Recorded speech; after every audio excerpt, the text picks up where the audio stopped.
முதலைகள் வலம் வருவதால் பழைய கொள்ளிடம் ஆற்றில் பொதுமக்கள் இறங்க வேண்டாம் என வனத்துறை எச்சரிக்கை விடுத்துள்ளது. இது தொடர்பான தகவல்களை விவரிக்கவுள்ளார் எமது செய்தியாளர் கண்ணதாசன். கண்ணதாசன், வணக்கம். வனத்துறை தரப்பிலிருந்து என்னென்ன அச்சுறுத்தல் தொடர்பான அறிவுறுத்தல்கள் வழங்கப்பட்டிருக்கிறது? விரிவாக பதிவு பண்ணுங்க. பல்வேறு இடங்களில் பிடிக்கப்படும் முதலைகள் இந்த பழைய கொள்ளிடம் ஆற்றில் வனத்துறையின் சார்பில் விடுவதாக இந்த பொதுமக்கள் குற்றம் சாட்டிருக்காங்க. இது மேலும் பார்த்தீங்கன்னா, இந்த கொள்ளிடம் ஆற்றில் உள்ள முதலைகளால் 50க்கும் மேற்பட்ட பொதுமக்கள் உயிரிழந்ததாகவும் 100க்கும் மேற்பட்ட கால்நடைகள் காணாமல் போகி உள்ளதாகவும் இந்த மக்கள் தெரிவிக்கிறாங்க.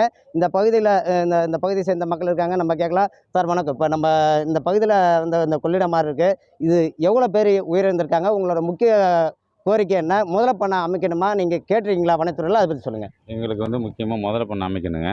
இது 50க்கு மேற்பட்ட பேர் இதை இறந்துருக்கிறாங்க. ஒரு 100 பேர் 100 ஆடு மாடுகள் தான் 100 தாண்டி இறந்துருக்குங்க. இது குல்லாப்படி என்னோட பிசினஸுக்கு ஜிஎஸ்டி நோட்டீஸ் வந்திருக்கு பாரு. உடனே ஜிஎஸ்டி எக்ஸ்பர்ட் பேசு. உடனே எப்படி கிடைக்கும்? பாஸ் வாலா பி தி பாஸ். இதிலேருந்து எடுத்துட்டீங்கன்னா நந்திமங்கலத்து வரைக்கும் இந்த ஆறு போகுதுங்க.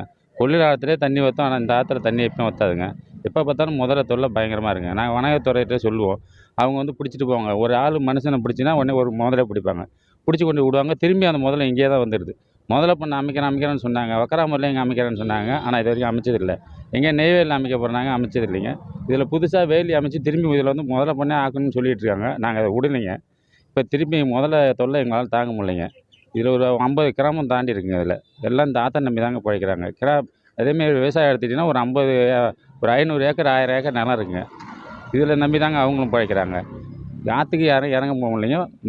இந்த ஆடு மாடுங்களும் சைடில் நின்று மேய்க்க முடியலைங்க. அவ்வளோ முதல்ல தொல்லைங்க. இதுக்கு ஒரு வழி காணணுங்க. கவர்மெண்ட்டில் இதுக்கு ஒரு வழி சொல்லி இதுக்கு ஒரு வழி பண்ணணுங்க. இந்த முதலையை பிடிச்சி கொண்டு எங்கேயாச்சும் ஒரு முதல்ல பண்ண அமைச்சு அதில் கொண்டு விடணுங்க. ஆனால் முதல்ல பிடிச்சிங்கன்னா பணம் கொடுக்குறாங்களா வஞ்சி. ஆனால் வருஷத்துக்கு 2 பேர் 3 பேர் இறந்துட்டு தாங்க இருக்கிறாங்க. சமீபத்தில் ஒருத்தர் இறந்தாருங்க. அவர் அட்ரஸே தெரியல. அவருக்கு ஒரு சர்டிஃபிகேட்டும் கொடுக்கலிங்க. ஏன்னா ஆளை காணன்னு. அவ்வளோ பெரிய முதலெல்லாம் இது நிறையா இருக்குங்க. கொள்ளிடம் பாலங்கிறதோட முதல் ஆறு தாங்க இது பேர். எத்தனை தூரம் போய் பார்த்தீங்கன்னா எங்கே உங்கள் ஊர் இருக்குன்னு கேட்டாங்கன்னா வேலைக்குடின்னு சொன்னால் தெரியலிங்க.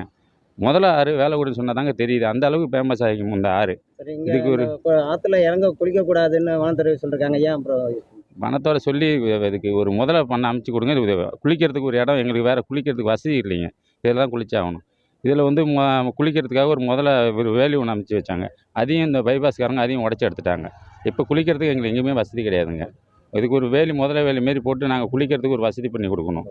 அதை இப்போ பார்த்துருக்கோம். இப்போ அவங்க சொன்னது நம்ம கேட்டோம். அதாவது இந்த பகுதியில் அவங்க வாழ்வாதாரமாக தான் இந்த பழைய கொள்ளிடம் ஆறு உள்ளதாகவும், இந்த பகுதியில் இங்கே உள்ள முதலைகளை பிடித்து முதலைப்பண்ணை அமைத்து அந்த பகுதியில் விட வேண்டும். பல்வேறு இடங்களில் பிடிக்கப்படும் முதலைகள் இந்த பகுதியில் விடுவதால் உயிர் சேதம் ஏற்படுவதாக தெரிவிக்கிறாங்க. அதே போல் இந்த பொதுமக்கள் இந்த பகுதி மக்கள் பயன்படுத்துவதற்கு கூண்டு அமைக்க வேண்டும். குறிப்பாக முதலை உள்ளது பொதுமக்கள் பயன்படுத்தக்கூடாது என வனத்துறையினர் எச்சரிக்கை பலகை வைத்திருந்தால் போதாது, எங்களுக்கு போதுமான பாதுகாப்பு வலயங்கள் அமைத்து தர வேண்டும்.